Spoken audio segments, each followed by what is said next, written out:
ایک گھر میں بطور تحفہ، قحط کا زمانہ تھا، گوشت ملتا نہیں تھا، جانور، ایک آدمی نے سری بھیج دی ایک آدمی کے گھر میں. اس نے کیا کیا؟ اس نے اپنی بیوی سے کہا ہماری تو خیر ہے، ساتھ والا پڑوسی زیادہ غریب ہے، ادھر نہ بھیج دے، یہاں گندم امیر شہر کی ہوتی رہی خراب اور بچی کسی فقیر کی فاقوں سے مر گئی. کہا ساتھ والے پڑوسی کے گھر سے میں کئی دنوں سے بھوک کی آوازیں، وہاں بھیج دے. اس کے گھر گئی تو اس کی بیوی شوہر کو مشورہ دیتی ہے، کہتی ہے میرے بچے تو دلیر ہے، ساتھ والے کے چھوٹے ہیں، وہ گزارا نہیں، ادھر نہ بھیج دیں. ادھر گئی. ایک روایت ہے 7 گھر، ایک روایت ہے 21 گھر. 21 گھروں میں گھومتی ہوئی وہ سری پھر پہلے کے گھر میں آ گئی اور پہلا صحابی کہنے لگا صرف تو نے ہی محمد کا کلمہ نہیں پڑھا، باقی 20 نے بھی پڑھا ہوا ہے. صرف تو نے ہی رسول اللہ سے یہ درس نہیں لیا، باقیوں نے بھی لیا ہے. اور صرف تیرے اندر ہی جذبہ اظہار نہیں، تو ہی صرف مسلمانوں سے پیار نہیں کرتی، سارے ہی پیار کرتے ہیں. وہ سری پھر آ گئی. اب کیا کرنا ہے؟ اب کیا کرنا ہے؟ تو امام نبوی نے لکھا ہے، وہ کہنے لگی کرنا کیا ہے؟ پکاؤں گی میں اور کھائیں گے 21 گھر. پھر بھی اکیلے نہیں کھائیں گے، پکاؤں گی میں اور کھائیں گے 21 گھروں کے مطابق شوربہ پکا اور پھر برتن میں ڈال کے وہ بی بی ایک ایک گھر کا دروازہ کھٹکھٹاتی ہے، کہتی ہے مصطفیٰ کے غلاموں نکلو باہر اور کھاؤ، اس لیے کہ جس نبی نے مجھے پیار کا حکم دیا اسی نے تمہیں بھی پیار کرنا سکھایا ہے. یہ رنگ چشم فلک نے سکھایا ہے.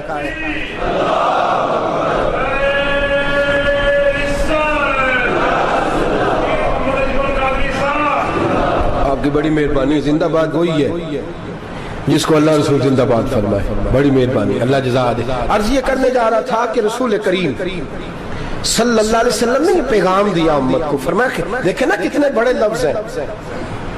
یہ نہیں فرمایا دوزخ میں جائے گا، یہ نہیں فرمایا کہ اسے جہنم کی سزا ملے گی. میرے نبی نے فرمایا میں اسے مومن مانتا ہی نہیں، میں اسے مسلمان اپنا مانتا ہی نہیں. حضور کسے؟ فرمایا جو پیٹ بھر کے کھاتا ہے اور اس کا ہمسایہ بھوکا سو جاتا ہے.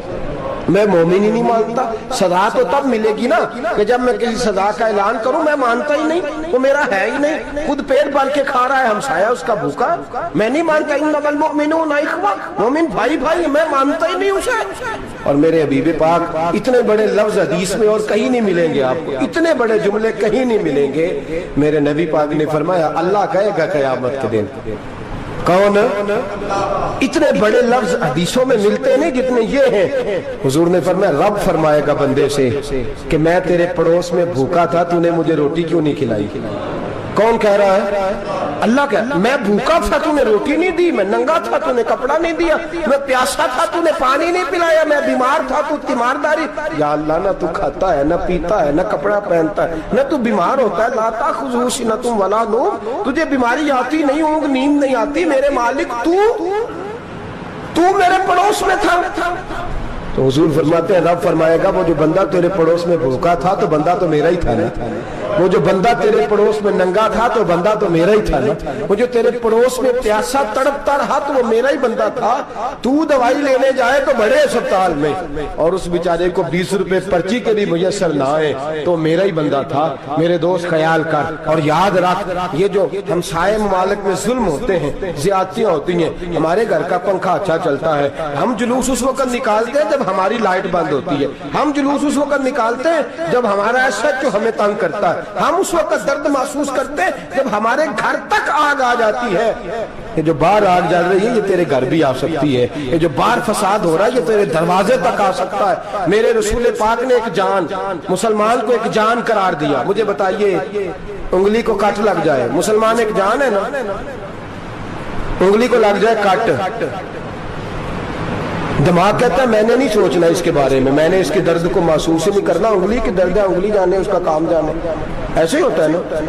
بولے پیروں سے کہتے ہیں، انگلی کہتی ہے چل ڈاکٹر کے پاس، پیر کہتے ہیں نہیں میں نے نہیں جانا، انگلی کا کام ہے انگلی جائے. ایسے ہی ہے نا. دل سے کہتے ہیں تو تڑپ تھوڑا سا، انگلی کو درد ہے، کہتے میں کو تڑپوں، انگلی کا ماما، انگلی جانے اس کا کام جانے. ٹیلی فون کرنا ہے ڈاکٹر صاحب کا پتہ کرنا ہے، تو کان کہتے ہیں میں نے نہیں بات سننی ڈاکٹر صاحب کی، زبان کہتے ہیں میں نے نہیں بولنا، انگلی جانے. ایسا ہوتا ہے. پیر احتجاج کرتے کہ میں نے ڈاکٹر کے پاس، میں کچھ چکر کھاتا پھروں ڈاکٹر کی دکان کی، انگلی کو درد ہے انگلی جانے. ایسا ہوتا ہے. بھئی میرے رسول پاک نے فرمایا مسلمان ایک جان ہے، تو درد برما کے مسلمانوں کو ہو رہا ہے تو پاکستانی کہہ رہے ہیں کوئی بات نہیں، وہ جانے ان کا کام جانے، ایک جان ہے نا، درد ہونا چاہیے، تکلیف ہونا چاہیے۔ پھٹے پہ باتیں ہوتی ہیں اس موضوع پہ، اسمبلی پہ گفتگو ہوئی ہے اس موضوع پہ، آپ کی صوبائی اسمبلیاں اس موضوع پہ بولی ہیں، آپ کے کونسل اس موضوع پہ بولے؟ ہم تو اپنی اپنی سیاستیں، اپنے اپنے تماشے، اپنے اپنے چکروں میں لگے ہوئے۔ وہ دریا کے اندر سسکتے مسلمان، بنگالی کہتے ہیں ہمارے نہیں، برمی کہتے ہیں ہمارے نہیں، پاکستانی کہتے ہیں ہمارے نہیں، ترکی کہتے ہیں وہ کس کے ہیں؟ وہ کس کے ہیں؟ وہ اللہ کے بندے ہیں، محمد عربی کے غلام ہیں صلی اللہ علیہ وسلم۔ لیکن میرے دوستو کیا ہمیں کیا غرض ہے؟ وہ جانے ان کا کام جانے۔ یہ جب تیرے پیروں تک آگ آئے گی پھر تجھے پتہ چلے گا یہ بڑی سخت آگ ہے۔ آج جس کافر نے برما پر عرصہ دراز تنگ کیا ہے، مسلمان تھوڑے تھوڑے مفاد لینے کی خاطر نا، بنو عباس اور بنو امیہ کی جنگ چل رہی تھی، بنو عباس جو تھے وہ غالب آ گئے، بنو امیہ جو تھے ان کی حکومت ختم ہو گئی، تو عیسائیوں نے بنو امیہ سے کہا کہ ہم تمہارے ساتھ تعاون کرتے ہیں، ہم تمہارے ساتھ تعاون کرتے ہیں اور بنو عباس پہ غلبہ پا کے تمہیں حکومت دلاتے ہیں۔ بنو امیہ بڑی جدوجہد کر رہے تھے بادشاہی کے لیے، لیکن انہوں نے کہا کہ ہم لڑ رہے ہیں، کوشش کر رہے ہیں، لیکن ہمیں کسی کافر کی مدد کی ضرورت نہیں، ہم جتنا مرضی لڑیں لیکن کافروں کے ہاتھوں بنو عباس کو مروانے کو ہم تیار نہیں ہیں۔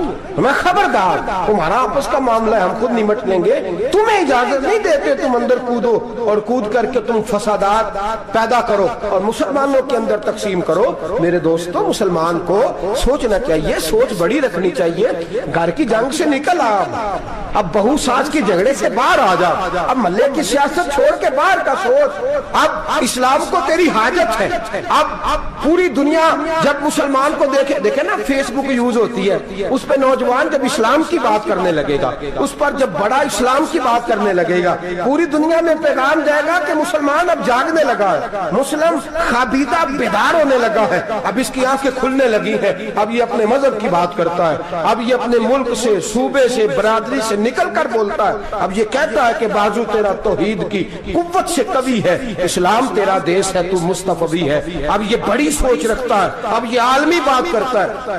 میرے دوستو ہمارا تو حال یہ ہے، امام اعظم ابو حنیفہ کا فتویٰ ہے، آپ فرماتے ہیں جو مولوی عالمی حالات سے باخبر نہ ہو وہ جمعے کی تقریر نہ کرے، وہ مسلمانوں کی رہنمائی نہیں کر سکتا، عالمی حالات سے جو خبردار نہ ہو۔ تو جس کو چھٹی ہو جائے تو نے ختم نہیں پڑھا، دوڑ جا مسجد سے، تو ختم نہیں پڑتا ہمارے، تجھے پتہ ہی نہیں دکان رہتا ہے، بھاگ جا، وہ عالمی حالات پہ بات کرے گا، کیونکہ بیچارے کو تو پتا میری سویرے چھٹی ہو جانی، سیاست کا لفظ چھیڑا نہیں تو میں گیا نہیں۔ یاد رکھے وہ جو بیداری ہے، وہ جو اعلیٰ ظرفی ہے، وہ جو بڑی سوچ ہے، وہ جو ملت کی سوچ ہے، وہ جو قومیت کی سوچ ہے، وہ جو آگے بڑھنے کا زاویہ ہے، وہ تو اندر، اقبال کہتا ہے گلا تو گھونٹ دیا اہل مدرسہ نے تیرا، گلا تو گھونٹ دیا اہل مدرسہ نے تیرا، تجھے تو مدرسے والوں نے پلیٹ پکڑا دیا ہے کہ جا سویرے لنگر کٹھا کر کے لا اور دوپہر کو روٹیاں مانگ کے لا اور دیکھ آج مرا کون ہے، ختم کس کا پڑھنا ہے، تو گلا تو گھونٹ دیا اہل مدرسہ نے تیرا، اب کہاں سے آئے گی صدا لا الہ الا اللہ، تو گھونٹ دیا تیرا گلا، تو کیسے بڑی بات کرے گا؟ بڑی بات کے لیے بڑی سوچ چاہیے، بڑی تگودو چاہیے، بڑی کوشش چاہیے، بڑا حوصلہ چاہیے۔ مسلمان چھوٹی چھوٹی لڑائی میں، چھوٹی چھوٹی جنگ میں، ایک دکاندار دوسرے دکاندار سے لڑ رہا ہے، گلی والا دوسری گلی والی سے لڑ رہا ہے، محلے والا محلوں پہ اعتراض، ایک شہر میں رہنے والے میں نے دوسرے محلے پہ اعتراض کرتے دیکھے، یقین کریں ایک شہر میں رہنے والے، علاقے میں بسنے والے کہتے ہیں بھائی توبہ ہے اس محلے تو اللہ ہی بچائے، لا حول ولا قوت۔ وہ جو تقسیم در تقسیم کی سوچ ہے، اس نے چھوٹے چھوٹے ٹکڑوں میں مسلمانوں کو بانٹ دیا ہے، چھوٹی چھوٹی تقسیم ہے، چھوٹا چھوٹا ہمارا مزاج ہے، چھوٹی سوچ ہے، بڑی سوچ کی بات سنیے۔ صلاح الدین ایوبی، جاگ رہے ہیں نا آپ لوگ، تو آخنا حضرت صاحب ایڈی وڈی گل چھیڑ چھڑی ہے، یہ مطلب ہی کون نہیں، کنے برما جانا ہے تو کنے مدد کرنی ہے، میں تو بھائی فریضہ سر انجام دے رہا ہوں۔ میرے نبی نے فرمایا برائی کو یا ہاتھ سے بدل، ہاتھ سے نہیں بدل سکتا تو زبان سے تو بولنا، تو میں معذور ہوں, کمزور آدمی ہوں, ہاتھ سے بدلنے کی طاقت نہیں رکھتا, تو دوسرے درجے پہ تو مجھے عمل کرنے دو نا. اثر کرے نہ کرے سن تو لے میری فریاد, نہیں ہے داد کا طالب یہ بندہ آزاد, رونے تو دو, تڑپنے تو دو, آہیں تو بہانے دو, سسکیاں تو لینے دو, مار کھائیے تو تڑپنے تو دو. وہ قرآن پاک برما میں پابندی لگی ہے تو میں یہاں سوچنے لگا ہوں کہ وہاں تو پابندی لگی ہے, یہاں پہلے لوگ کوئی نہیں پڑھتی. معاذ اللہ تعالیٰ حالات دن پہ دن مسلمانوں کے لیے ایک ایک کر کے. افغانستان میں جو آگ لگی تھی پھر وہ عراق میں بھی لگی, پھر وہ لیبیا میں بھی لگی, پھر وہ مصر میں بھی لگی, پھر وہ یمن میں بھی لگی, سعودی عرب میں دھماکے ہوئے, میرا دل تڑپا ہے, مجھے پریشانی ہوئی. میں بچے پاس تھے, میں بڑا ڈسٹرب ہوا, میں نے کہا یار یہ ہمارا سب کا اجماعی عقیدت کا مرکز ہے, ہم کم از کم 1000 اختلاف کے باوجود کہا کرتے تھے کہ عرب میں امن ہے یار, وہاں سکون ہے, وہاں دکانیں کھلی چھوڑ کے لوگ چلے جاتے ہیں, وہاں بھی فساد ہونے لگا, وہاں بھی آگ بڑھ گئی ہے. لیکن ہم صرف چھوٹی چھوٹی کر کے جب آگ بجھانے کی کوشش کریں گے اس وقت آگ نہیں بجھے گی. جب ہر آدمی اپنے پیالے میں پانی لے کے آئے گا, ہر شخص اپنے گھر کی نل چلائے گا, ہر شخص نلکا چلائے گا اور پانی نکال کے یہ آگ بجھائے گا, تب یہ آگ بجھے گی. ہر آدمی کو کردار سوچ بڑی کرے, نظریہ بڑا کرے, ملت کی بات کرے, مسلمان ہو کے سوچیں, مسلمان ہو کے سوچیں. خدا را نکلے یہ گھر کے جھگڑوں سے, تھوڑی دیر کے لیے اپنے آپ کو بڑا کرے, بڑی سوچ آپ بنائیں. جب دوستیاں لگائیں, یارانے لگائیں, پھر چھوٹے موٹے حساب سے بچیں.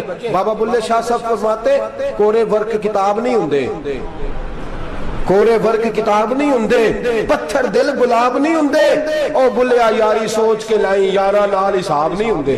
پھر ذرا نکلے اس حساب کتاب سے باہر, بلیا یاری سوچ کے لائیں یارا نال حساب نہیں ہوندے. پھر ذرا بڑا ذہن کرے, چھوڑے اپنے حساب. یبصرون علی انفسہم ولنبلونکم بشیء من الخوف والجوع ونقص من الاموال والانفس والثمرات. پھر حساب کتاب سے نکلے, پھر امام علی مقام کی طرح یہ سوچ بنائے کہ حسین کے بچے چلے جائیں تو کوئی حرج نہیں, امت پر آنچ نہیں آنی چاہیے.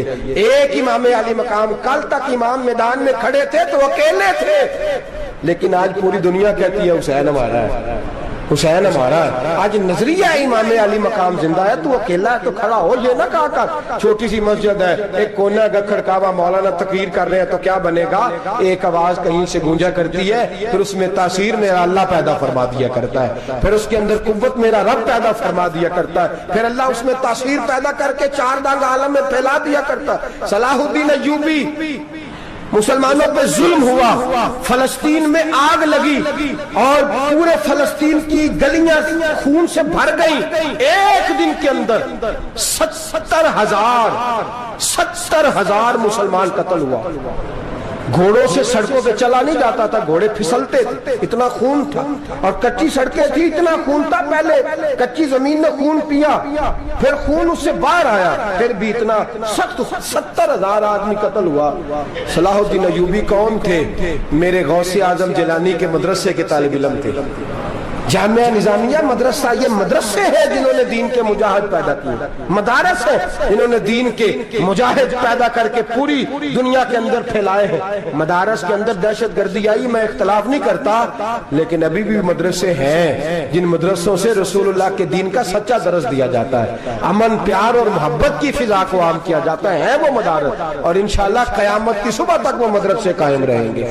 صلاح الدین ایوبی مدرسے کے طالب علم ہے, مدرسے کا, لیکن مدرسہ اس کا تھا جو ساتھ درویش بھی تھا, جو ساتھ اللہ رسول کے احکامات محبت کے ساتھ کھلانے والے. غوث اعظم جیلانی کا مدرسہ تھا, اس مدرسے کا پڑھنے والا طالب علم. دیکھیں نا, علم دین شہید کون تھا؟ نعتیں پڑھنے والا تھا نا, ختم دلانے والا تھا. عامر چیمہ شہید کون تھا؟ نعتیں پڑھنے والا تھا نا. یہ نعتیں وہ چیز ہوتی ہے جو دلوں کے اندر اثر پیدا کر دیتی ہے, جو نبی پاک کی محبت کو پروان چڑھاتی ہے, اور یہی چراغ جلے گا تو روشنی ہوگی. صلاح الدین ایوبی اکیلا اپنے دوستوں سے کہنے لگا مسلمانوں کی مدد, چند سالوں میں نکلو مدد کریں. انہوں نے کہا تیرے نکلنے سے کیا ہوگا؟ کہنے لگا میں نے نہیں نکلنا, میرے اللہ نے میری مدد کرنی ہے, میرے اللہ نے میری. اٹھ باندھ کمر کیا ڈرتا ہے, پھر دیکھ خدا کیا کرتا ہے. میں مجھے نکلنے دے, اللہ میری مدد کرے گا. تھوڑا تھوڑا کر کے فوج جمع کی, کوشش کی. چند سالوں کے بعد اسی جگہ جہاں مسلمانوں کا خون بہا تھا, اللہ نے اسلام کا جھنڈا پھر سے بلند کر دیا. صلاح الدین ایوبی فاتح بن کے مسجد اقصی کے دروازے پہ کھڑا ہے. چند سال گزرے, عیسائیوں کا اپنا وہ ظلم ابھی یاد ہے, اور عیسائی سارے لیڈر کہتے ہیں تیاری کر لو, اب ہمارے بچے کاٹے جائیں گے, عورتیں بیوہ ہوں گی, گردنیں کٹیں گی, اب دیکھنا جتنا خون ہم نے بہایا تھا مسلمان اس سے دگنا بہائیں گے. صلاح الدین ایوبی گھوڑے پہ کھڑے ہیں اور پوچھتے ہیں او عیسائیوں بتاؤ تمہارے ساتھ کیا کروں. گردنیں جھک گئیں, جواب کوئی بھی نہیں. کہا تم نے 70,000 مسلمان ایک دن میں مارا تھا, بولو تمہارے ساتھ کیا کروں. تم نے ایک دن میں مسلمان یوں کاٹے جیسے گاجر مولی کاٹی جاتی ہے, بولو کیا کروں. عیسائی کہنے لگے ہمیں اپنے ظلم یاد ہے, تشدد یاد ہے, بربریت یاد ہے, تو بہتر جانتا ہے تو نے کیا کرنا ہے. صلاح الدین ایوبی گھوڑے پہ فاتح کھڑا ہے, آنکھوں میں آنسو آئے, تڑپ کے رویا, کہنے لگا میں تمہارے ساتھ وہی سلوک کروں گا جو میرے مصطفیٰ نے قریش مکہ کے ساتھ فرمایا تھا. لا تصریب علیک, جاؤ تم پر کوئی زیادتی, جاؤ تم آزاد ہو. اس نے کہا تو کر کیا رہا ہے. کہنے لگا میں کیا کروں, میں اس محمد کا ماننے والا ہوں جس نے معاف کرنا سکھایا ہے صلی اللہ علیہ وسلم. میرے پیروں میں زنجیر ہے رسول اللہ کی غلامی کی, جاؤ تم آزاد ہو. اس نے کہا تم آزاد ہو. لوگوں نے کلمہ پڑھنا شروع کر دیا, اشہد ان لا الہ الا اللہ واشہد ان محمدً عبدہ. سارے قبیلے کے کچھ نہ کچھ لوگ مسلمان, ایک قبیلہ رہ گیا مسلمان نہیں ہوتا.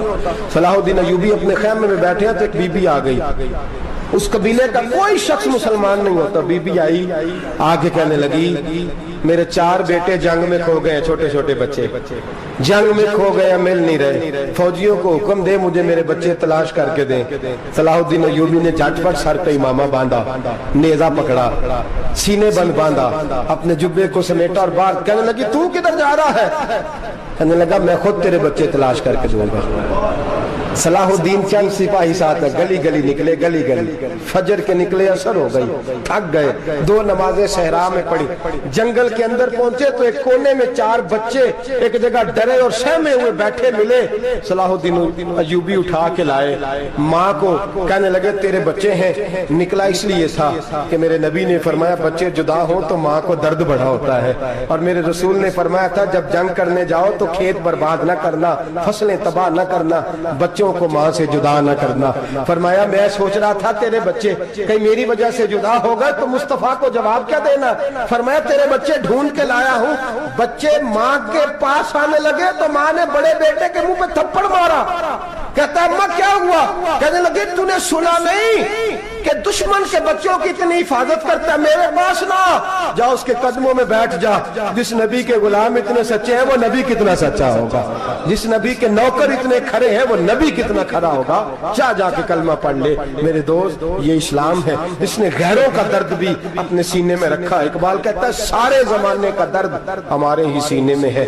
برما کا مسلمان ہو یا عراق, لیبیا, افغانستان, کشمیر کا مسلمان ہو, میرے دوست وہ غیر نہیں ہے, وہ تیرا اپنا ہے. اس کا رنگ نہ دیکھ, اس کی بولی نہ دیکھ, اس کا قبیلہ اور علاقہ نہ دیکھ. دیکھ کہ وہ تیرے رسول کا کلمہ پڑھتا ہے, وہ دیکھ کہ وہ کعبے کی طرف منہ کر کے نماز پڑھتا ہے. دیکھ کہ تیرا اور اس کا نصاب زندگی قرآن ایک ہے.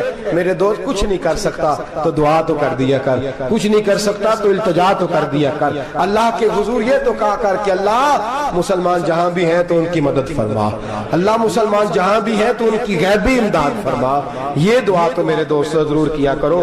سوچ بڑی کریں, جب بھی آپ بولیں, جب بھی آپ لکھیں, جب بھی کسی سے بات کریں تو بحیثیت مسلمان کے بات کریں, بحیثیت ایک نبی پاک کے غلام کے بات کریں. اپنی زندگی اس انداز میں ترتیب دیں کہ پہلے آپ مسلمان ہیں, اس کے بعد آپ کچھ اور ہیں. پہلے اسلام کی بات کریں, بڑی بات کریں, بڑے حوصلے کی بات کریں, پھر اسلام کو قوت ملے گی, پھر بیداری امت کو نصیب ہوگی. اللہ کریم برما کے مسلمانوں کو اپنی رحمت کی ٹھنڈی چھاؤں نصیب فرمائے, ہمیشہ مدحت خیر الانام میں گزرے. دعا ہے یہ عمر درود و سلام میں گزرے. آخر دعوانا